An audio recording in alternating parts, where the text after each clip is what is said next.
When I was a younger man, I had that real spirit of rebellion that comes with youth. For me, this was the late 1990s, and my way of rebelling was by wearing all black and listening to heavy metal bands like Faith No More. Thankfully, that's a phase I soon grew out of. But for some younger people today, some, not all, the terminally hard of thinking, those for whom rebellion appears to be, I support the current thing. The younger people who are either cutting off their genitals or converting to Islam, or in some cases doing both, and it will be hilarious when those worlds collide. For younger people who identify as trans or non-binary, or at least the more harsh end of that spectrum, they appear to be rebelling against reality itself. So today, we're going to meet 4 people who, just a decade ago, would have been sectioned for their own safety. So let's start with a trans individual who's had a hard time at work. I got misgendered at work on Wednesday by someone that has been corrected before, and it just hit me hard. I was 3 hours into my long shift. I don't even remember how long it was, maybe 8 hours, my 8-hour shift. I immediately was like, no, I need to leave. So I left. I went home. And since then, I have been spiraling, which is not a fun thing to be dealing with when you are a broke person living in New York City and need to pay rent. So I'm getting ready to go to work right now, go to my other job. I called out last night, and I'm having to talk myself into showing up today. And to all of my trans friends, to all of my trans followers, to any trans person that stumbles upon this video, I love you so much. I love you so, so much. I know how much this hurts. I think for a second I got too comfortable and I forgot how much this hurts me, and I lost my usual coping skills. And so that's what I'm trying to work on now. I thankfully have people in my corner that are helping, but it's hard to get help when your instinct is to cut everyone off and refuse help. So to my trans friends, to all of the trans people watching this, I love you. I love you so much. To all of the cis people watching this, watch yourself. Check yourself. Yes, cis people, over 99% of the population, check yourselves, because that individual, if they're called something they're not happy with, they are unable to function and have to go home on the sick.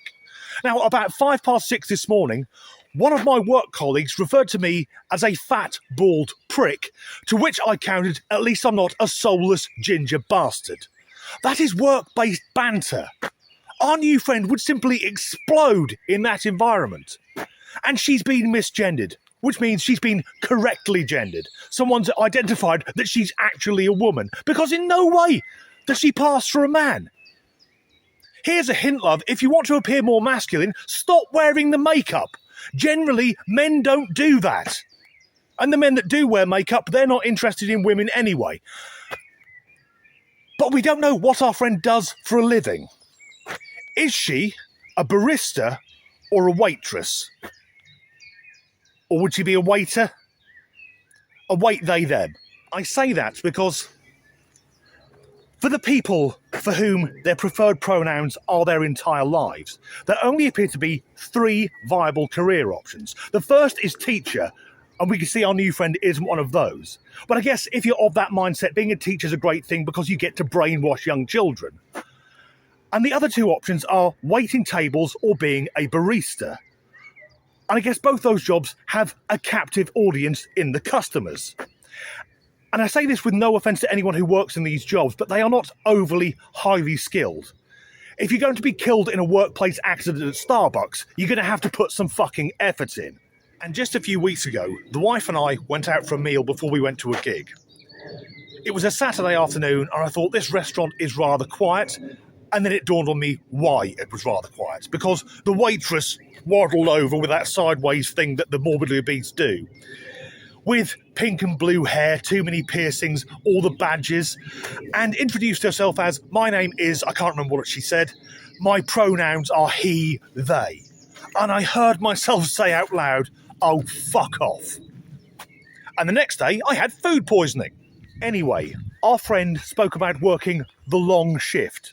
An 8-hour shift. Now, for the rest of us, that's just a normal working day. But I guess for her, If she has to work 8 hours, that only leaves her 16 hours in the day to obsess about her own identity when she isn't forcing it down everyone else's throats. I bet she is insufferable to work with. However, what would happen if you're trans or non-binary, but you're not trans or non-binary enough?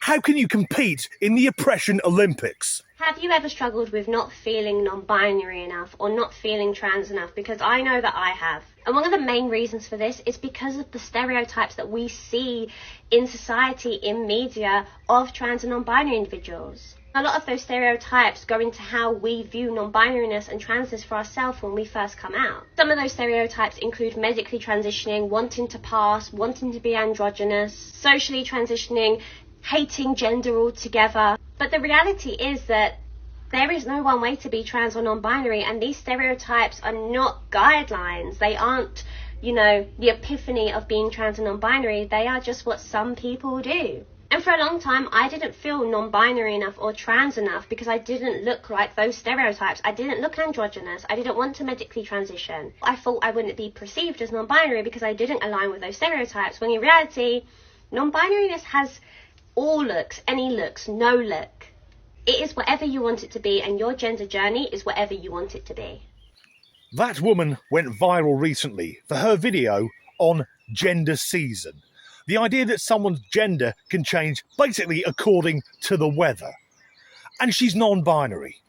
We all know she's non-binary. She's got the hideous facial piercing, the shit haircut, and hair dye in a colour that isn't found in nature. Love, we know you're non-binary. Most of us are actively trying to avoid you. What I'm hearing in the subtext is a desperate need just to be a victim. Even though everything she's going through, she's done to herself. Now, I'm part of a minority group. I'm left-handed. I've never worried I'm not left-handed enough. Oh, can I make my handwriting even more shit than it is already? Can I find another machine to injure myself with because everything's designed for right-handed people? Yet, as we're about to see, being non-binary is no laughing matter. So I just got done playing tennis in my small little Tennessee conservative town. It was a mixed doubles group, and you can see I'm dressed pretty, mask, androgynous, whatever you want to call it. And I'm not exactly going around announcing to people in this group that I'm non-binary, so most of them probably don't know. But while I was there was a man there that made a transphobic joke. And it was offensive, and it was loud. He yelled it across the court. And my first instinct was shame, like, oh gosh, I really, and then it was fear, and then it was like, no, screw it, I gotta say something. And so I turned to him and I said, hey, I'm non-binary, I'd lay off the transphobic jokes. And he said, what's non-binary? What does it even mean? And I said, the fact that you don't know what it means is even more reason that you lay off joking about trans people. And he said, well, are you a boy? Are you a girl? I said, I'm neither. I use they, them pronouns. I'm non-binary. And he said, well, it's just genetics. And I said, I have spent so many more years and so many more hours and so much more life energy researching and learning about this topic than you ever will in your entire life. I promise you, I know more about it than you do. And he goes, oh, well, it was really more of a guy joke, I guess, than a... Someone told a transphobic joke. I recently bought some transgender wallpaper. It's great. I just told it you'll never be a real woman, and it hung itself. For me, that guy fits the stereotype of I'm ugly with no personality, therefore I must be a different gender. There's nothing remotely feminine about him. But he's not a boy or a girl. No, you're a grown man.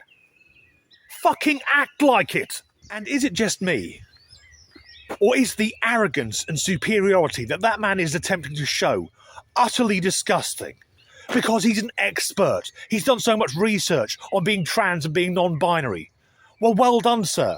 I'm an expert on unicorns because, like being non-binary, they also only exist in our imaginations. And I'm guessing that guy thinks he's lonely because he's non-binary. No, he's lonely because he's an arsehole. Last up, let's see some truly inspirational dancing. It's me, Raya. Look, I'm ready. It's